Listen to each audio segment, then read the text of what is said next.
सहनाववतु सहनौ भुनक्तु सह वीर्यं करवावहै तेजस्विनावधीतमस्तु मा विद्विषावहै। ओम शांति शांति शांति।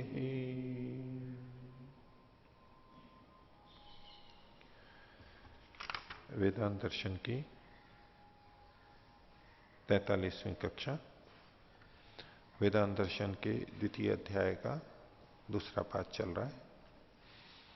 और ये संसार स्वतः ही प्रवृत्त होकर के कार्य रूप में परिणत हो गया या कोई और कारण है, ये जड़ है अपने आप कैसे हो गया, अथवा इसमें कोई चेतन है जो इसको कर रहा है, परमात्मा या जीवात्मा, इन सब कुछ विषयों को लेकर के पीछे हमने देखा था। तो पिछले पाठ में से किन्हीं को कुछ पूछना है तो पूछ सकते हैं।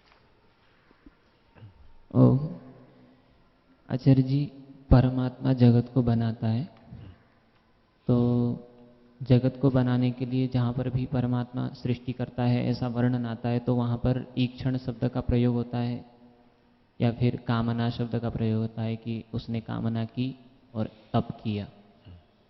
तो जो हम न्याय दर्शन के अनुसार देखते हैं कि आत्मा के जो इच्छा द्वेष प्रयत्न आदि जो गुण होते हैं, तो वो चेतन मात्र के गुण हैं कि वो गुण परमात्मा में भी हैं, क्योंकि वहाँ पर आता है कि उसने कामना की, फिर उसने तप किया, फिर इस जगत को बनाया। इसी प्रकार से आत्मा इच्छा करता है फिर प्रयत्न करता है, तो वो जो तप और वो प्रयत्न एक ही चीज है या फिर अलग अलग है?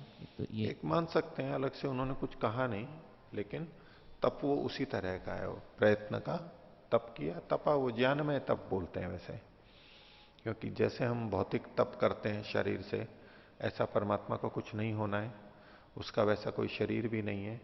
तो या तो उसके प्रयत्न को कह सकते हैं, दूसरा उसका बस वो ज्ञानमय तप ही कहा जाता है।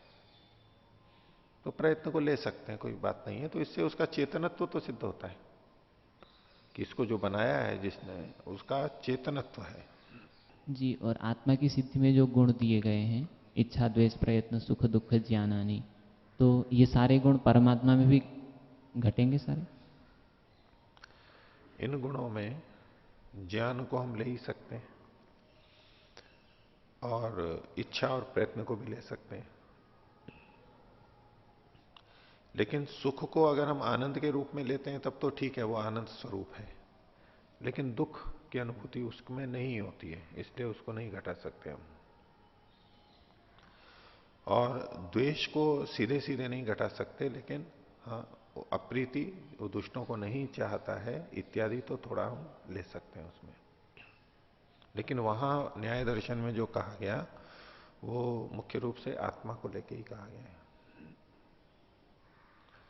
और वहां जो इच्छाएं हैं आत्मा की, वो अपने लिए है, उसकी न्यूनता है। परमात्मा में उस तरह से नहीं घटाते। जी आचार्य जी, कल जो चर्चा चल रही थी कि परमात्मा की व्यवस्था में जो सारी चीज़ें हो रही हैं, तो वो व्यवस्था ही है या साक्षात कर रहा है? तो उस विषय में कि परमात्मा निरवयव है, मतलब निराकार है। तो जब ये प्रकृति के कण हैं, जब परमात्मा ने सोचा कि ये आपस में मिलें, तो क्या इतना सोचने से ही ये मिल करके एक जगत रूप में परिणत हो गए, या फिर उसमें कुछ और चीज़ें भी होती हैं? क्योंकि अगर हम कहें कि वो वहाँ से एक एक को लाके जोड़ता है, तो वो एक एक को लाके जोड़ना, तो ये हम जो भौतिक चीज़ें हैं उसी में ही देख सकते हैं कि जिसके अंग हैं वो इसी को उठा के वहाँ जोड़ता है।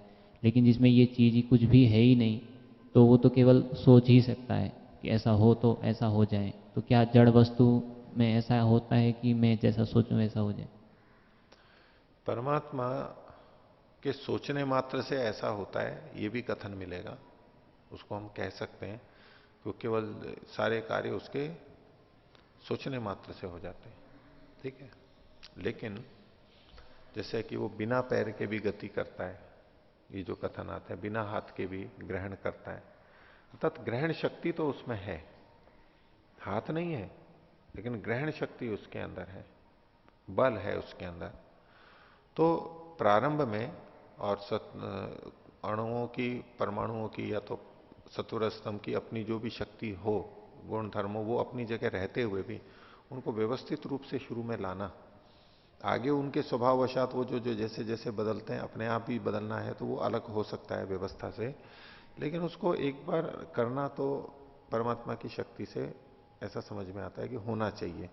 भले ही हाथ पैर नहीं है, उसमें लोक का उदाहरण नहीं घट पाएगा कि बिना अवयवों के नहीं हो सकता, तो अवयव तो है नहीं उसके, अंग आदि नहीं है, उपकरण नहीं है, ये चर्चा यहां भी आई है। तो शास्त्रों में उसके इस तरह के अवयव तो स्वीकार किए नहीं गए हैं, अंग तो स्वीकार किए नहीं गए हैं, लेकिन फिर भी वो करता है। तो हमारे पास यही मानने को बचता है कि वो सर्वव्यापक होते हुए अपने बल का प्रयोग करते हुए ऐसा कर लेता है। जी आचार्य जी, जैसे आत्मा है और मन है, तो आत्मा ने जैसे संकल्प किया कि ये हाथ उठे, मतलब इच्छा की कि मुझे हाथ उठाना है, और उसमें उसने प्रयत्न किया, अर्थात मन को प्रेरित कर दिया उसकी तरफ। तो अब चूंकि आत्मा ने जो इच्छा की थी, उस इच्छा को पूरा करने का जो काम है अब वो मन कर लेता है कि उसको हाथ को उठा करके जहाँ पर ले जाना है वहाँ पर चला जाता है।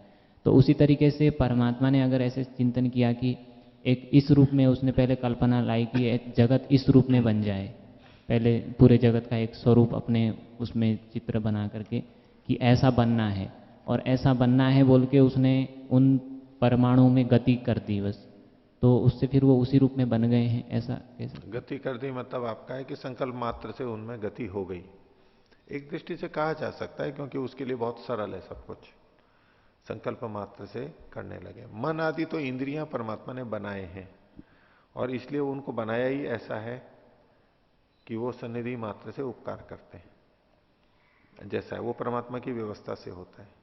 लेकिन जहां सत्वर स्तंभ की बात है, वो तो किसी के बनाए हुए नहीं है, वो तो है जैसे हैं, और जड़ है।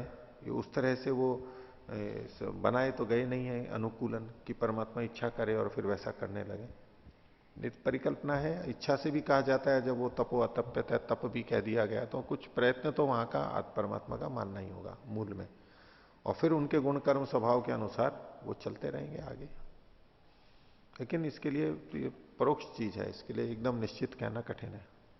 जी, इसमें एक योग दर्शन में भी जैसे आता है कि सिद्धियों में जैसे प्रकृति वशित्व नाम की जो सिद्धि, तो उसमें वो जैसे अपने बस में कर लेता है उनको, वो जैसे कल्पना करता है या जैसे संकल्प करता है वैसे ही प्रकृति परिणत हो जाती है। तो वही को, उसी को अगर हम दृष्टांत के रूप में लेके ईश्वर में भी देखना चाहें तो उसको देखा जा सकता है। उन सब जगहों पर तो योगी ने इच्छा की और परमात्मा की व्यवस्था से वो हुए, परमात्मा अलग से उसकी पूर्ति करने वाला है, ठीक है, अलग से करने वाला है, ये मान करके कह रहा हूं मैं। सामान्य रूप से देखेंगे तो ठीक है, योगी अपने आप संकल्प मात्र से करता है तो ईश्वर का भी हो जाएगा, माना जा सकता है वो पक्ष। मैं कह ही रहा हूं दो पक्ष हैं, उनमें निर्णय करना कठिन है कि यही ठीक है। तो दूसरे पक्ष की तरफ से मैं बोल रहा हूं अभी कि योगी जो संकल्प मात्र से कर लेता है, जो वहां लिखा हुआ है, हालांकि तो वो अपने आप में भी विचारणीय है कि संकल्प मात्र से होता है नहीं होता है, वो अपने आप में फिर साध्य कोटि में विचारणीय है अभी, लेकिन होता है ये मान करके कथन करें तो ये होगा तो परमात्मा की व्यवस्था से, इसके संकल्प मात्र से नहीं हो सकता है। कुछ ना कुछ तो दोनों के बीच में संपर्क होना चाहिए, प्रेरित करना और करना, कुछ ना कुछ तो उधर से होना चाहिए, नहीं तो उसके बिना कैसे होगा, मन तो जड़ है। जैसे कि हम बैठे बैठे संकल्प करें, हम मतलब बोलें और हमारे लिए सामान आ जाए, सेवक खड़े में हम बोलेंगे और भोजन आदि ले आएगा वो जो हमें को चाहिए, हमारे बोलने मात्र से हो रहा है, हमें करना नहीं पड़ रहा है। कुछ इस तरह से वो संकल्प मात्र करते हैं, और चूंकि उनकी स्थिति ऐसी होती है, उनके पुण्य ऐसे होते हैं कि परमात्मा की व्यवस्था से वो सारी चीजें उनके लिए जो उपयुक्त है वो हो जाती है। लेकिन वहां हम परमात्मा को स्वीकार कर लेते हैं दूसरा। लेकिन जहां परमात्मा संकल्प कर रहा है, वहां परमात्मा ही स्वयं करने वाला हो ये माने, तब तो वो पक्षी चला जाता है कि इसका संकल्प मात्र से हो रहा है, वो तो संकल्प भी हो गया और प्रयत्न भी हो गया। और यदि कहते हैं केवल संकल्प मात्र से होता है तो प्रयत्न किसी दूसरे के द्वारा होना चाहिए, जो परमात्मा के संकल्प को जान रहा है और फिर उसके अनुरूप परमाणुओं में सत्वर स्तंभ में गति कर रहा है। तो अन्य को मानेंगे वो जीव हो नहीं सकते और अन्य की परिकल्पना दोष आ जाएगा।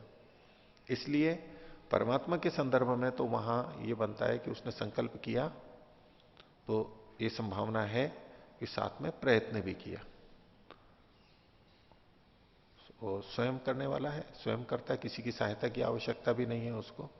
तो उसने संकल्प किया और प्रयत्न किया। वो प्रयत्न भले ही बहुत कम होता है, इतने शक्तिशाली है और बहुत सहज होता है, कोई न के बराबर होता है, तो लेकिन फिर भी कुछ तो माना जा सकता है। तो एक पक्ष वो भी है। ओ आचार्य जी, और दूसरा ये 117वें पृष्ठ में 11वां सूत्र, इसमें ये थोड़ा समझ में नहीं आया कि ये ह्रस्व द्व्यणुक, द्व्यणुक को ह्रस्व कह रहे हैं, या आपने बताया था कि जो ह्रस्व है वो ह्रस्व की जो मतलब अंतिम स्थिति है वो द्व्यणुक है, द्व्यणुक से पहले पहले सारा ह्रस्व है? नहीं, द्व्यणुक तक, द्व्यणुक के सहित। अच्छा, द्व्यणुक सहित मतलब सहित, हाँ।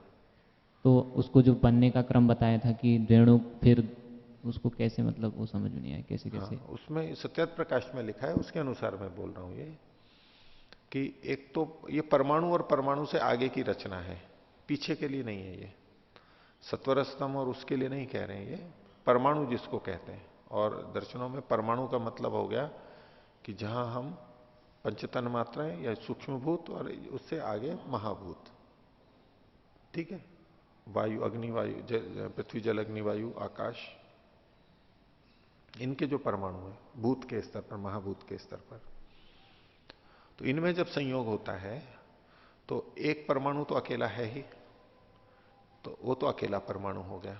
फिर है द्व्यणुक, दो अणु वाला, ये दो परमाणु वाला। तो इसका मतलब है कि जहां दो परमाणु मिल जाते हैं उस एक संरचना को, उस समूह को द्व्यणुक कहते हैं। द्व्यणुक दो परमाणुओं से मिलकर बनता है। द्व्यणुक से बड़ी रचना त्रैणुक मानी जाती है, उसमें तीन चीजें हैं। उसका यह मतलब नहीं है कि तीन अणु मिलकर के हुए, जैसे द्व्यणुक में दो अणु मिले, त्रैणुक में तीन, चतुर्णुक में चार अणु परमाणु, पंचणुक में पांच, षणुक में छह, ऐसा अर्थ नहीं है। वहां क्या प्रक्रिया लिख रखी है स्वामी जी ने, द्वैणुक में तो दो परमाणु हो गए, अब त्रैणुक जो बनेगा उसमें तीन त्रैणुक होंगे।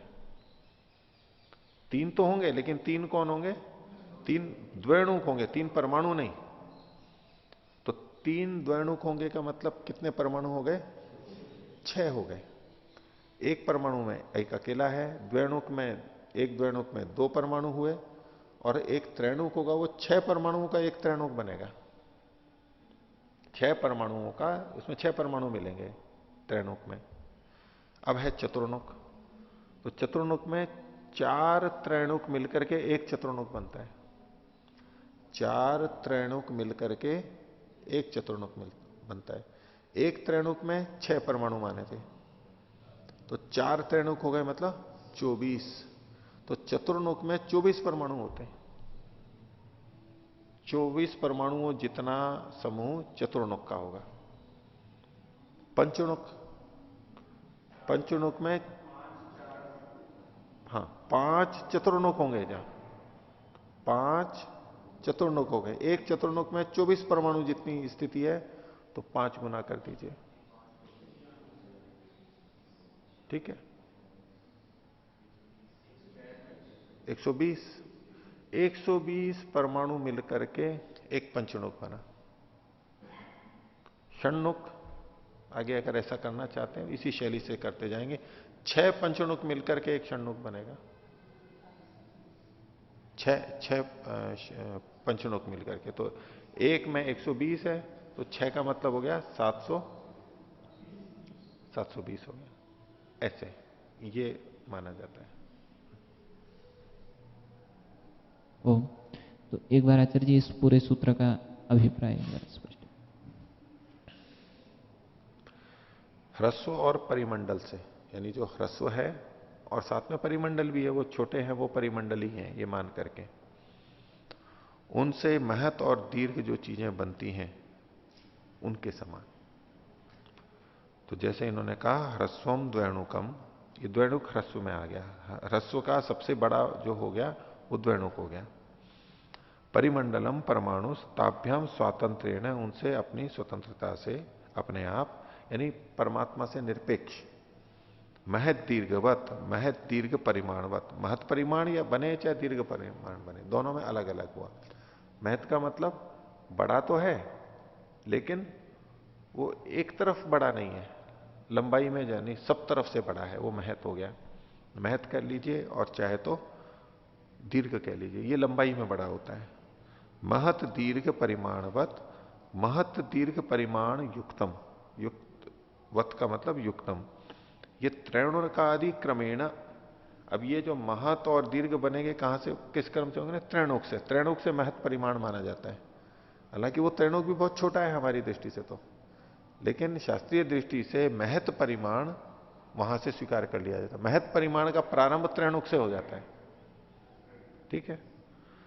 तो त्रैणुकादि क्रमेण पृथिव्यादिकम जगत उत्पन्नम इति मतम, इस तरह से जगत की जो उत्पत्ति हो जाती है, ये जो मत है माना है। तदपि तथैव असमंजसम, पीछे से असमंजस की अनुवृत्ति ली है, ये भी उसी तरह से असमंजस होगा। विज्ञेयम, क्यों? तज्जड़त्वा चेतन सहाय रहितत्वा, उसके जड़ होने से और चेतन की सहायता से रहित होने से ये अपने आप नहीं बन सकता। असंगत कथन होगा कि भाई ऐसे ही मूल बात वही है कि प्रकृति अपने आप बन गई, प्रवृत्ति हो गई। यहां इन्होंने परमाणु के स्तर पर कह दिया ये परमाणु है, ये मिलकर के बन गए। सृष्टि की रचना हुई कि परमाणु वगैरह आपस में मिल गए तो शरीर बन गए, शरीर बन गए तो उसमें चेतना आ गई और वो चल पड़े, ये जो हमारे शरीर बने हुए हैं।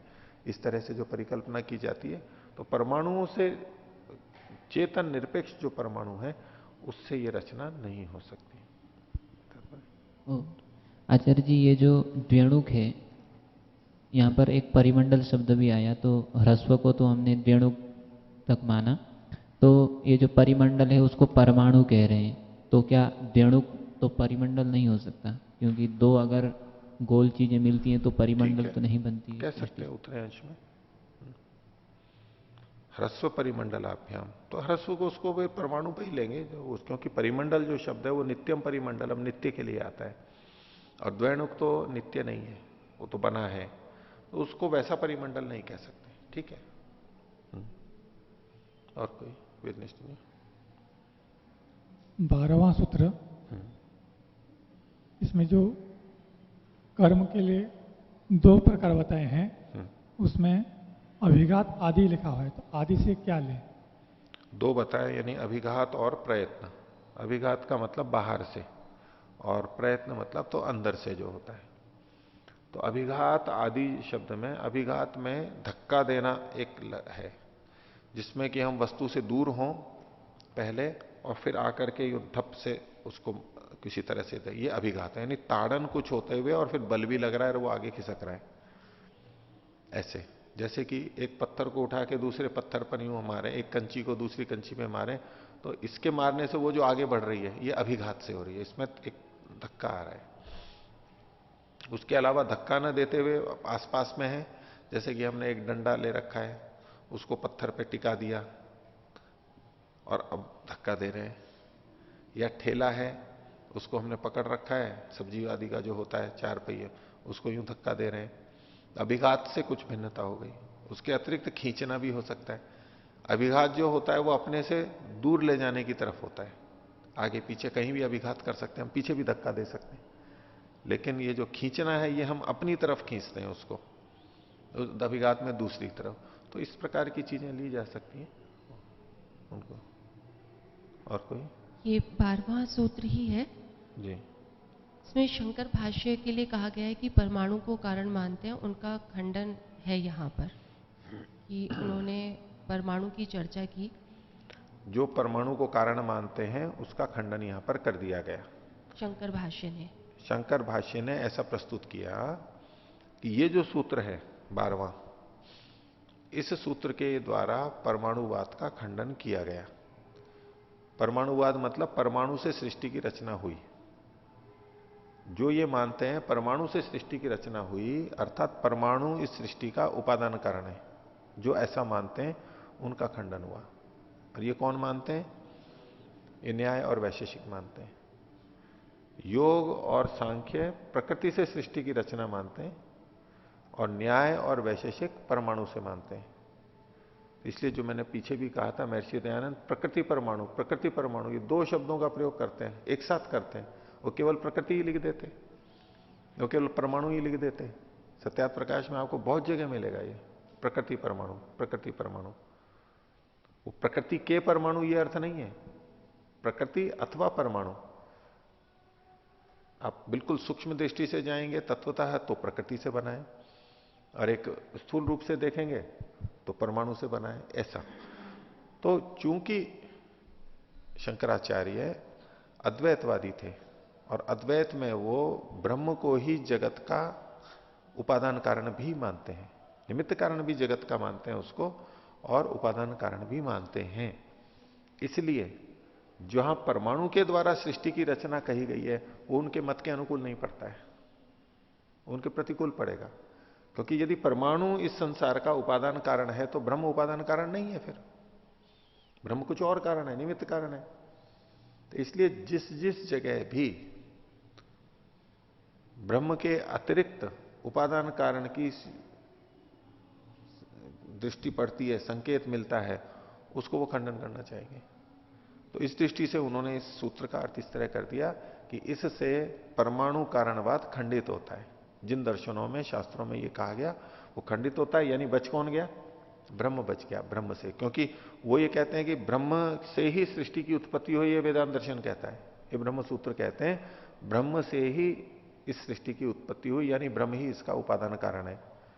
तो ये स्वभावतः उनका खंडन करेगा जो परमाणु को कारण मानते हैं। तो इस सूत्र के द्वारा उन्होंने परमाणु कारणवाद का खंडन किया है, ये अभिप्राय। फिर दूसरी बात इन्होंने कहा कि पिछले सूत्र में 12वें सूत्र में परमाणु का उल्लेख ही नहीं है, प्रतिपाद्य विषय के रूप में उल्लेख तो है, दृष्टांत तो दिया है, ये तो इन्होंने यहां भी लिखा है जी, दृष्टांत के रूप में तो दिया है, उल्लेख नहीं है। मतलब उन्होंने उसकी जो व्याख्या की शंकराचार्य जी ने, ब्रह्ममुनि जी ने अलग किए, उन्होंने अलग किए।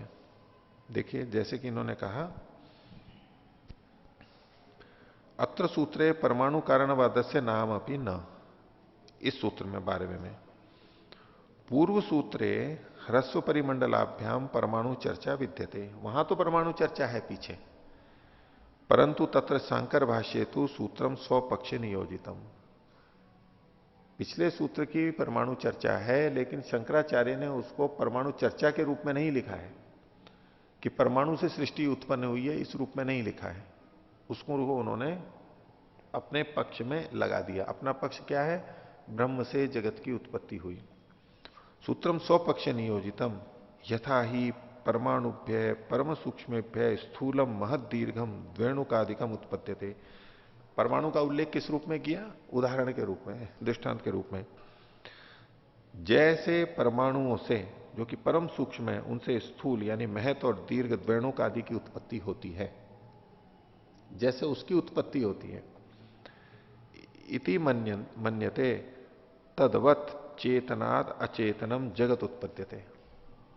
उसी तरह से चेतन यानी ब्रह्म से, चेतन मतलब ब्रह्म ही है वहां पर केवल, चेतन ब्रह्म से अचेतन यानी ये कार्य सृष्टि, जड़ सृष्टि उत्पन्न होती है।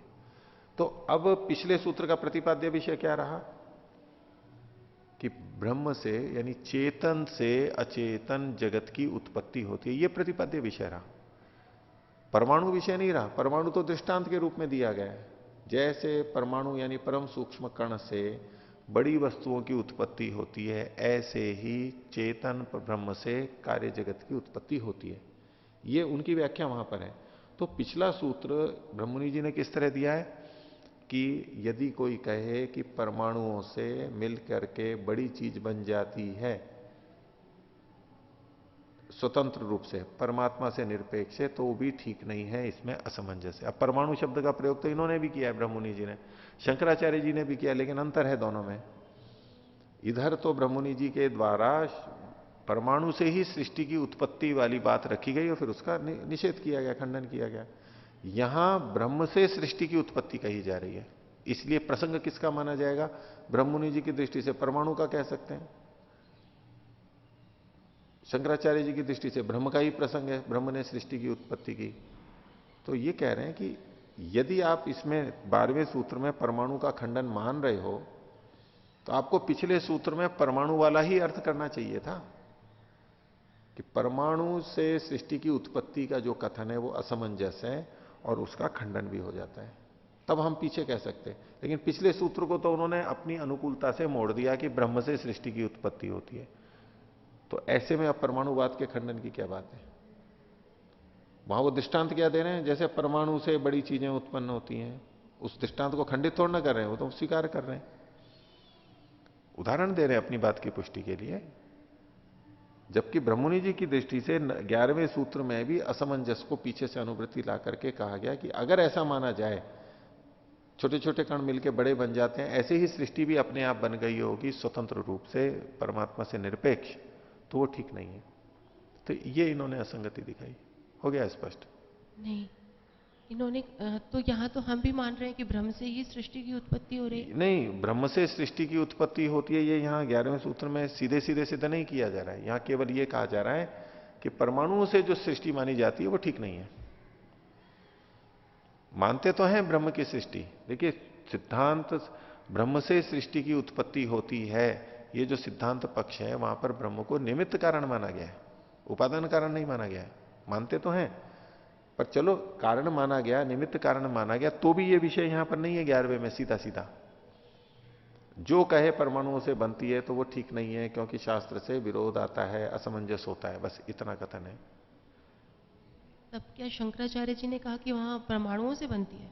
ऐसा वहां तो परमाणुओं से नहीं, हाँ, मूल सृष्टि, मूल आदि में तो बना है, वो तो ब्रह्म से ही बना है, वो ब्रह्म को ही उपादान कारण मानते हैं, ठीक है। लेकिन दृष्टांत तो देंगे किसी तरह से। दृष्टांत में उन्होंने परमाणु यानी अणु से महत चीजें बन गई, छोटे छोटे मिलकर के बड़ी चीज बन गई, ये उदाहरण दिया। ये किसका? लोक का उदाहरण दिया। जैसे संसार में एक छोटा सा कण और ऐसे ऐसे बहुत सारे कण मिलते हैं तो मिट्टी का ढेला बन गया छोटे छोटे कण से, ऐसे ह्रस्व परिमाण वाली अनेक चीजें मिलकर के महत परिमाण की चीजें बन जाती हैं, ये गोले बड़े पृथ्वी सूर्य आदि बन गए, ऐसे सृष्टि बन गई। ये दृष्टांत दिया वहां पर। ऐसे ही ब्रह्म से भी बन गए, छोटे से जैसे बड़े बन गए, ऐसे चेतन से अचेतन बन गए, इस तरह का। अभी उन दृष्टांत को हम घटाने लगे हैं कि भाई वहां आप वो तो अनेक चीजें मिल करके बने हैं, अब यहां तो ब्रह्म तो निरवय है। तो यहां वो केवल इतना सा दिखाना चाह रहे हैं, इसको कोई जाति का प्रयोग भी कह सकता है उनके, लेकिन ये तो अटकेगी बात यहां पर, ये तो सामने होना ही चाहिए। अब जैसे ये बन रहे हैं वैसे वो बन रहे हैं, तो परमाणु से सृष्टि को नहीं बनना नहीं कह रहे हैं। ये सृष्टि बनने के बाद में जो इसके छोटे छोटे कण हैं, सृष्टि तो बनी ब्रह्म से ही, उनके मत में बन गई, और अब जो लोक में देखा जाता है छोटे छोटे कण हैं वो मिलकर के बड़े बन जाते हैं, तो जैसे ये ह्रस्व से ये दीर्घ बन जाता है, ऐसे सृष्टि के प्रारंभ में ब्रह्म से ये संसार बना है, ये उनका कथन है। इसलिए असंगति है, यूं कह रहे हैं कि आपको परमाणु वाला अर्थ देना है, परमाणु खंडित हो गया तो पीछे भी आपको परमाणु परक ही अर्थ करना चाहिए था। ये हो गया, ठीक है, चलें आगे।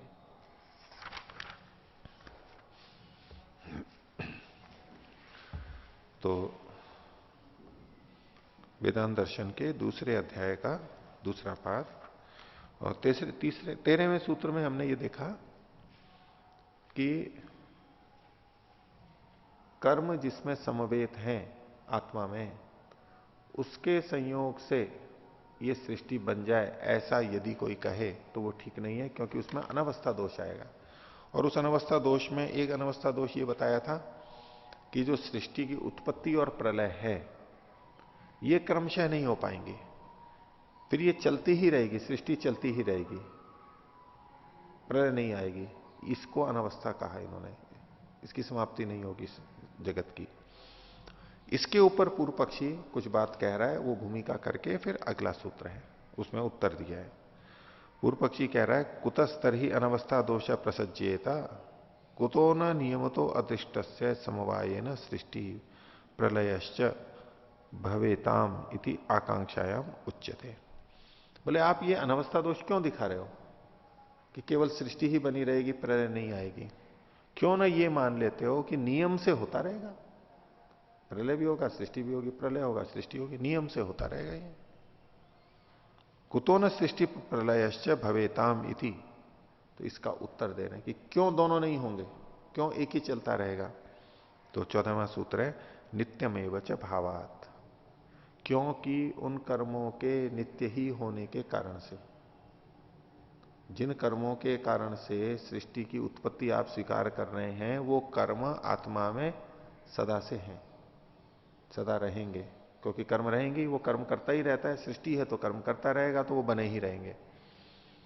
या नित्यता का वो मतलब नहीं है तत्वतः नित्य हो, ये मतलब नहीं है, वो प्रवाह से ही है कि बनते रहेंगे, भूखे जाते रहेंगे, कम हो जाएंगे, फिर बनते रहेंगे, लेकिन बने रहेंगे, बने रहेंगे। तो नित्यमेव च भावात्, ये सूत्र का एक तरह से अर्थ है, बाकी इन्होंने कुल 3 तरह से अर्थ किए हैं।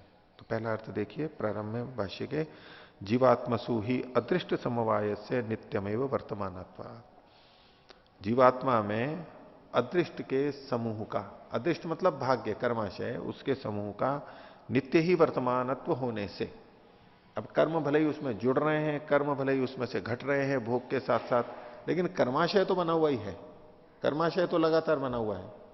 जैसे कि हमारा समुद्र है, इसको देखें, इसमें लगातार पानी जा रहा है, लगातार पानी उड़ रहा है, वो सदा एक जैसा नहीं है, लेकिन फिर भी पानी बना हुआ ही रहता है, भले ही उड़ता रहता हो, आता भी रहता है, तो बना ही रहता है उसके अंदर।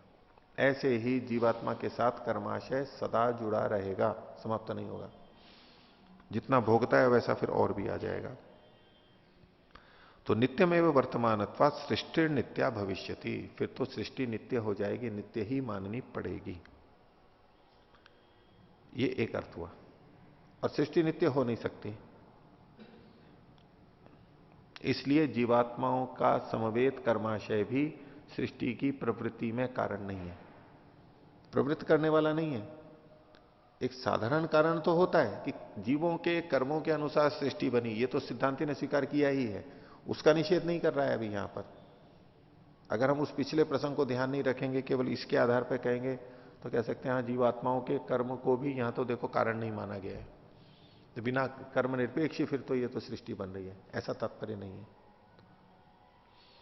तो ये एक अर्थ हुआ। दूसरा अर्थ है यद्वा, अथवा अन्वय बदल रहे हैं, भावात नित्यम एवच, पहले था नित्यम एव भावात, अब भावात को पहले ले आए, भावात नित्यम एवच, भावात को खोल दिया स्वभावात, स्वभाव से ही, स्वभाव से ही ये कर्म जीवात्मा के साथ जुड़े रहते हैं। स्वभावात खलु जीवात्मा नाम अदृष्ट समवायो अस्ति, जीवात्माओं का कर्माशय के साथ समवाय यानी संयोग वहां पर पहले से है, जीवात्माओं में अदृष्ट समवाय रूप से रहता है। तस्मात सृष्टि नित्यम एवं अवस्थास्यते, और जब ऐसा है तो सृष्टि भी फिर लगातार बनी रहेगी। कब?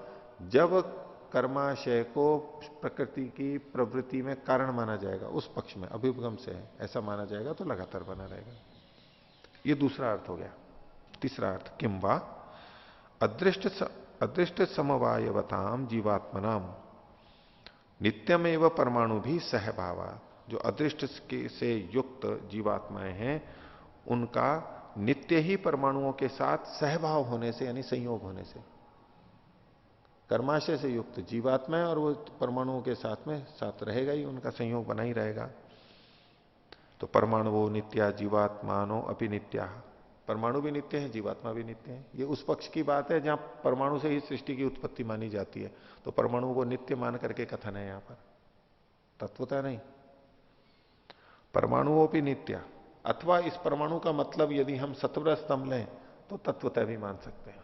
यद्यपि परमाणु शब्द सत्वर स्तंभ के लिए कहा नहीं जाता है दर्शनों में, लेकिन अगर माना जाए तो तत्वतः कह सकते हैं, नहीं तो तत्वतः नहीं, केवल एक व्यवहार से जो बोल रहे हैं, लेकिन उसको नित्य मान के चल रहे हैं।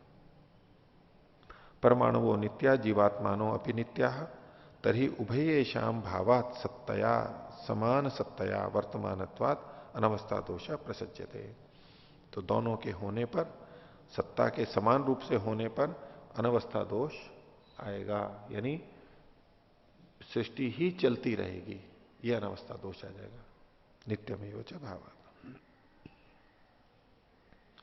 इसमें जो ये बात आती है कि कर्म का अदृष्ट का समवाय जीवात्मा में रहता है, तो उसमें भी दो पक्ष माने जाते हैं। एक पक्ष क्या है कि कर्माशय चित्त में रहता है, सारा संस्कार कर्माशय चित्त में रहता है, मन में रहता है, और दूसरा है आत्मा में रहता है।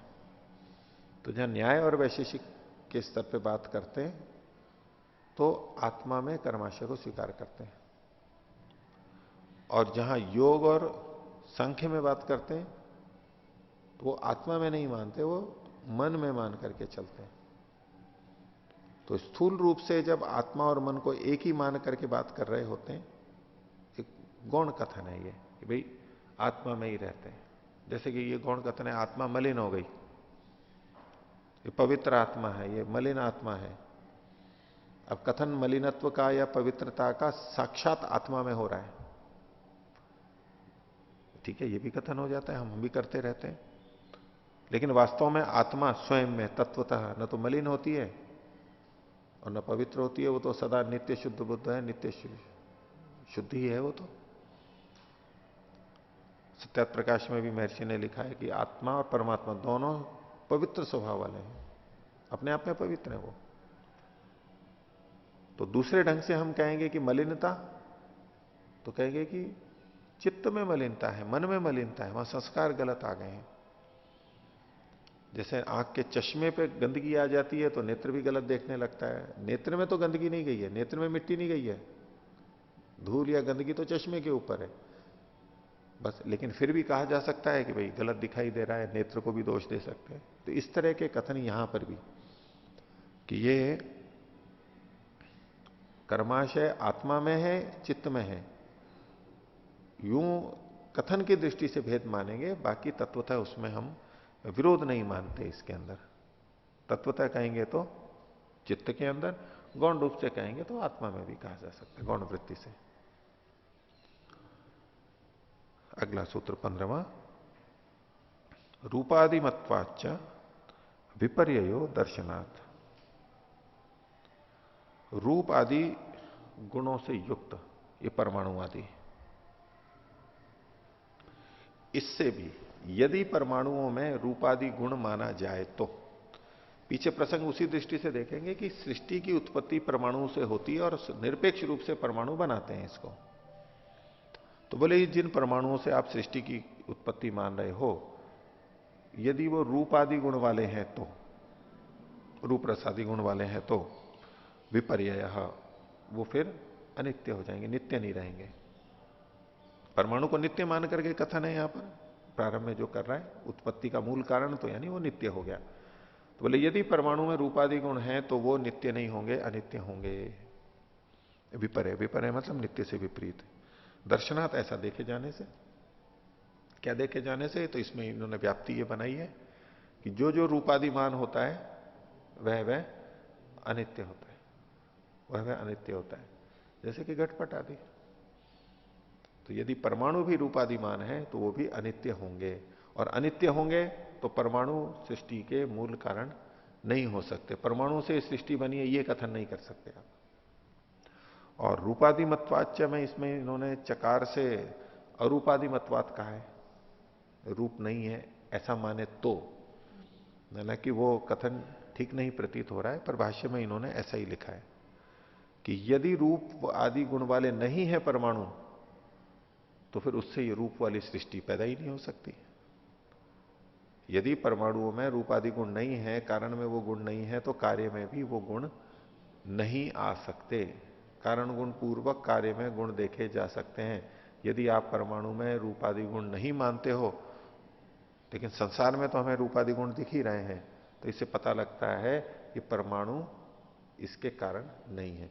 तो चाहे आप परमाणुओं में रूप आदि गुण मानो चाहे रूपादि गुण नहीं मानो, दोनों ही दृष्टियों से परमाणु इस सृष्टि के कारण नहीं हो सकते। इस तरह से इन्होंने ऊपर उसके कारणवाद का निषेध किया।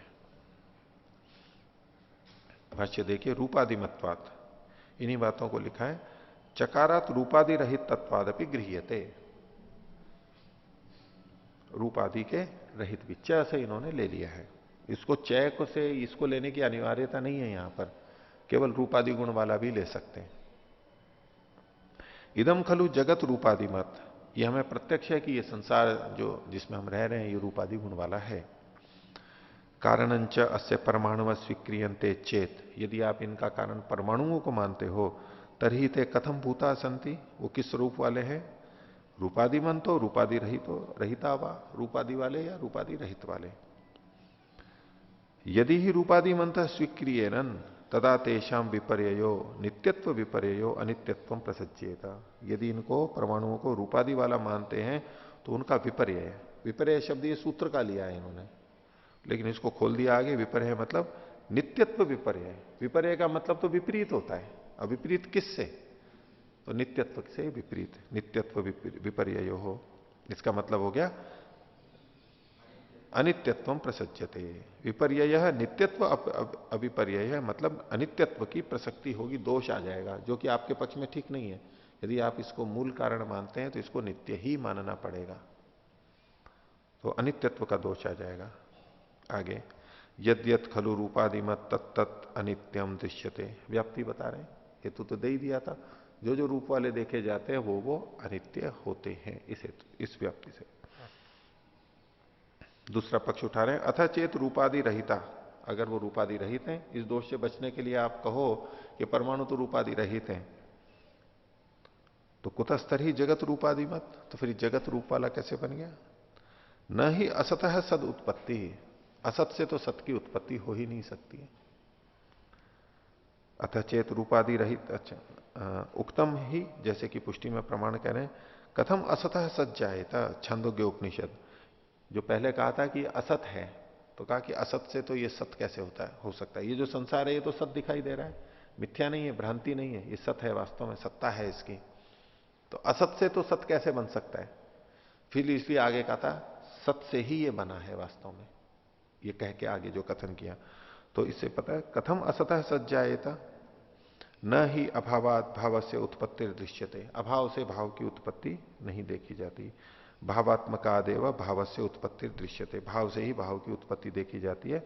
अतोपि विपर्य आपतति, इससे भी विपरीत भाव आ जाता है। तस्मात स्वतंत्र परमाणु कारणवादे दोषो अस्ति एव, परमाणु को स्वतंत्र रूप से कारण माने तो ये दोष आएंगे। तो इन्होंने जो दूसरी बात लिखी है कि अगर परमाणु में रूपादि गुण नहीं है तो जगत में रूपादि गुण कैसे आ गए, और उसको अभाव से भाव की उत्पत्ति का जो कथन किया गया, तो इसमें अभाव से भाव की उत्पत्ति नहीं होती है, ये बात द्रव्यों पे ही घटती है, द्रव्यों पे घटती है, गुणों पे और कर्मों पे नहीं घटती है। गुणों में कुछ पे घटती है, सब में नहीं घटती, लेकिन द्रव्यों पे अवश्य घटती है। तो ये जो रूपादि गुण कहे, बात तो गुणों की चल रही थी, बात तो गुणों की चल रही थी, तो वो यहां पर उस तरह से संगत नहीं। ये व्याप्ति इतने अंश में तो ठीक है कि जो रूप वाला होता है वह अनित्य होता है। रूप वाला मतलब अभिव्यक्त रूप वाला, वो अनित्य होता है। लेकिन ये प्रश्न, अगर ये परमाणु, इन्होंने कहा कि स्वतंत्र परमाणु कारणवादे दोषो अस्ति, क्या अस्वतंत्र परमाणु मान लिए जाए तो ये दोष नहीं रहेगा? यदि परमात्मा इसको बना रहा है परमाणुओं से, जिस पक्ष में परमाणुओं से कहा जाए, तो क्या दोष नहीं रहेगा? ये बात रहेगी ना। और परमाणु की जगह पे हम प्रकृति को ले लें, परमाणुवाद में दोष आ रहा है, तो ऐसे ही मूल प्रकृति पे भी प्रश्न तो वहां भी ये कि यही खड़े होंगे कि मूल प्रकृति रूपादिमान है या नहीं है, रूपादिमती है या नहीं है, ये रूपादि से रहित है। रूपादि वाली है तो वो भी अनित्य हो जाएगी, वो तर्क वहां भी लगाइए। और यदि रूप रहित है तो उससे ये रूप वाला संसार कैसे बन गया? अगर स्वतंत्र माने प्रकृति को, परमात्मा से निरपेक्ष मानते हैं, तो ये प्रश्न तो वहां भी जो का तुम कटेगा।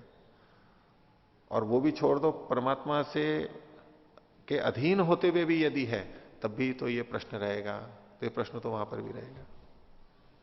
तो उस दृष्टि से संगत नहीं है। पर ठीक है, मोटे तौर पे हम कह सकते हैं कि जो जो रूप वाला है, यानी अभिव्यक्त रूप वाला है, अभिव्यक्त अनभिव्यक्त दो अनभिव्यक्त ना करके यहां अभिव्यक्त के संदर्भ में लेंगे, जो जो अभिव्यक्त रूप वाला है उसमें ऐसा होता है।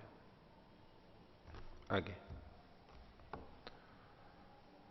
तो अस्तु तरही परमाणुषु उभय धर्मत्व, उन्होंने कहा कि ठीक है, परमाणु में दोनों मान लेंगे, आपको रूपादि गुण में दिक्कत आ रही है और रूपादि रहित में भी आ रही है, हम दोनों मान लेंगे, उसमें रूपादि गुण युक्त भी हैं और रहित भी हैं।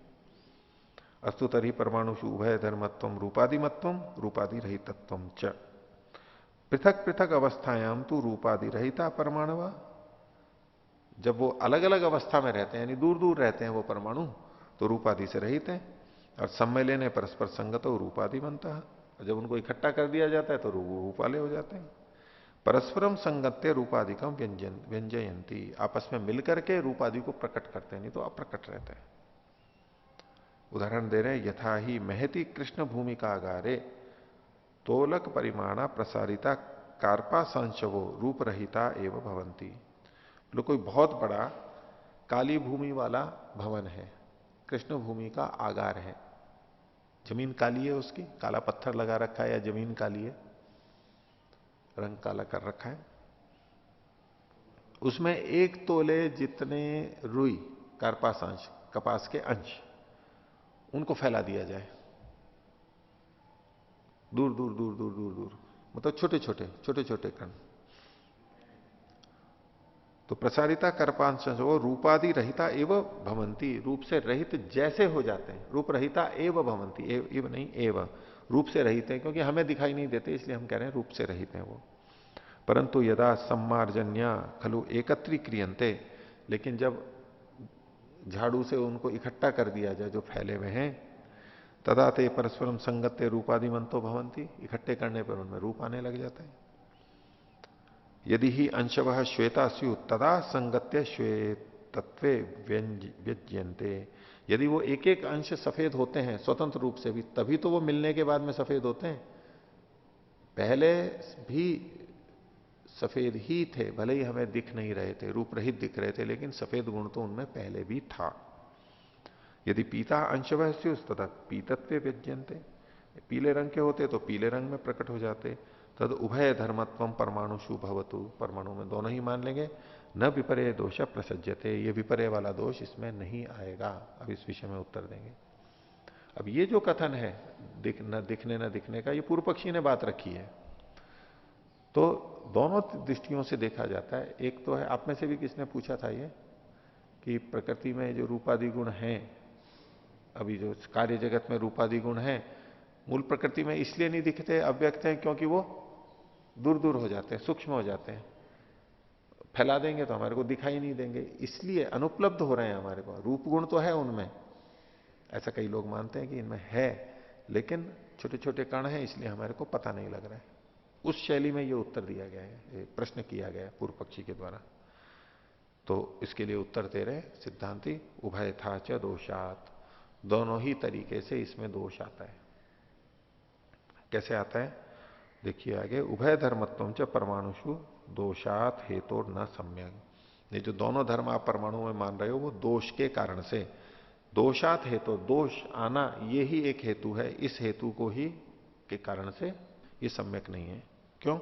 तेषाम जड़त्वात् कुतः संगति स्यात्, ये परमाणु जिनको आप रूपादि गुण युक्त भी कह रहे हो, दूर दूर है, तो उनकी संगति यानी उनका पास में आकर के इकट्ठा होना कैसे होगा? आपने ये जो दृष्टांत दिया था, कृष्ण भूमि पर कपास के वो हैं और झाड़ू से इकट्ठा कर दिया गया, चलो ये तो ठीक है, कोई झाड़ू से इकट्ठा करने वाला है और उसने इकट्ठा किया और रूप गुण आ गया। लेकिन इधर तो आप दूसरे चेतन को मान ही नहीं रहे हो, परमाणु से ही सृष्टि मान रहे हो। परमात्मा निरपेक्ष स्वतंत्र रूप से हुई है, तो यहां वो इकट्ठा कैसे होगा, वो संगत कैसे होंगे, अपने आप दूर दूर पड़े हुए। तेषाम जड़त्वात् कुतः संगति स्यात् यतस्ते रूपादिमंतोपि व्यज्येरन, जिससे कि वो रूपादिमान होते हुए प्रकट हो जाए। एवं स्वतंत्र परमाणु कारणवादे भी जगत रचना अनुपपत्ति दोषस्तिष्ठत्येव, इस प्रकार जो परमाणुओं को स्वतंत्र रूप से जो कारण माना जाता है, स्वतंत्र परमाणु कारणवाद, कारणवाद में नहीं कारणपना एक मत हो गया, कौन कारण हो? परमाणु का कारण मानना। और कैसे परमाणु? स्वतंत्र परमाणु कारणवाद, ब्रह्म निरपेक्ष मात्र परमाणुओं से सृष्टि की उत्पत्ति हुई। स्वतंत्र परमाणु कारणवाद में भी जगत रचना अनुपपत्ति दोष तिष्ठती है, जगत की रचना का न हो पाना संभव नहीं हो सकता, ये दोष तो रहेगा वहां पर, जबकि सृष्टि तो बनी हुई है। इसलिए वो आपकी मान्यता गलत है। तस्मात जगत रचना यही स्वतंत्र परमाणु कारणवादोपि न युक्त। जगत की रचना के लिए स्वतंत्र परमाणु कारणवाद भी उचित संगत नहीं रहता। हम जो परिकल्पनाएं करते हैं जब संगत होनी चाहिए, उसके प्रश्नों का उत्तर होना चाहिए, सब जगह पे व्यवस्थित होनी चाहिए, तो कह सकते हैं कि हाँ ये परिकल्पना हमारी ठीक है। और कहीं ठीक बैठ गई, कहीं विरोध आ रहा है, तो उस पर प्रश्न चिन्ह खड़ा हो जाएगा। नहीं, इससे इन प्रश्नों का उत्तर नहीं आता है। वैज्ञानिक भी जो बहुत सी परिकल्पनाएं करते हैं, स्वीकार भी हो जाती है, मानते भी हैं, आगे उस पर प्रश्न खड़े हो जाते हैं और उसको बदलते भी हैं। वो कहते हैं कि अगर इसको मानेंगे तो ये उत्तर नहीं आएगा, ये चीज नहीं हो सकती। इसका मतलब है हमने जो पहले सिद्धांत माना था, परिकल्पना की थी, वो ठीक नहीं थी। उसमें संशोधन करते थे, विकल्प करते हैं, अपवाद करते हैं, या तो पूरा सिद्धांत ही, थ्योरी ही खत्म कर देते हैं। नहीं, इससे तो यह उत्तर नहीं हो सकता है। अनेक विषयों में बहुत सी परिकल्पनाएं आती हैं, थ्योरियां आती हैं, और उनके आधार पर प्रयास करते हैं, उसमें से कोई एक थ्योरी रह जाती है, बाकी हट जाती है। क्यों हट जाती है? क्योंकि उनकी संगति नहीं लग पाती है। तो कहा उभय था च दोषात। आगे देखिए 17वां सूत्र, अपरिग्रहाच अत्यंतम अनपेक्षा। ये यहां पर इन्होंने शब्द प्रमाण का प्रयोग करते हुए इस बात को रहा है कि अपरिग्रह होने से, अपरिग्रह मतलब इकट्ठा ना होने से, अब अध्याहार किया इन्होंने कि श्रेष्ठ आप्त लोगों के द्वारा इस बात का संग्रह ग्रहण न किया जाने से, जो शिष्ट लोग हैं वो इस बात को कहते नहीं है, जिस तरह से आप कह रहे हो वहां पर उन्होंने कहा ही नहीं है। तो शिष्टों के द्वारा अपरिग्रह होने से अत्यंतम अनपेक्षा, अत्यंत रूप से इसकी अनपेक्षा है, पूरी अनपेक्षा है, अपेक्षा नहीं है इसकी, हम इसको स्वीकार नहीं कर सकते, उपेक्षित है ये। भाष्य, शिष्ट वेद विद्भिर अयम स्वतंत्र परमाणु कारणवादो न परिगृहित हो। शिष्ट और वेद को जानने वाले लोगों के द्वारा स्वतंत्र परमाणु कारणवाद को कहीं भी स्वीकार नहीं किया गया, जबकि हमारे लिए वो मुख्य प्रमाण है। न परिगृहित हो, इसको खोल दिया, न स्वीकृत, स्वीकार नहीं किया गया। तस्मात अपरिग्रहात सर्वथैव अस्य अनपेक्षा कार्य। इसलिए अपरिग्रह के कारण से इसकी, इनके सिद्धांत की, परमाणुवाद की, सर्वथैव अस्य अनपेक्षा कार्य, उसकी उपेक्षा कर, अपेक्षा नहीं करनी चाहिए, पूरी तरह उसको छोड़ देना चाहिए। नहीं सग्राह्य अनादरणीय इत्यर्थ, ग्रहण करने योग्य नहीं है, वो त्याज्य है, अनादर के योग्य है। ठीक है। अब इसमें परमाणुवाद के आते आते कुछ और बात भी, क्योंकि अलग अलग व्यक्ति इनको अलग अलग ढंग से प्रस्तुत करते हैं, और किसी ढंग से भी उस समय जो मान्यता होगी कि इनके मेल से ये सृष्टि बन गई है, उन कुछ वादों को भी आगे बताएंगे। तो आज का पाठ इतना ही रखते हैं। प्रणव।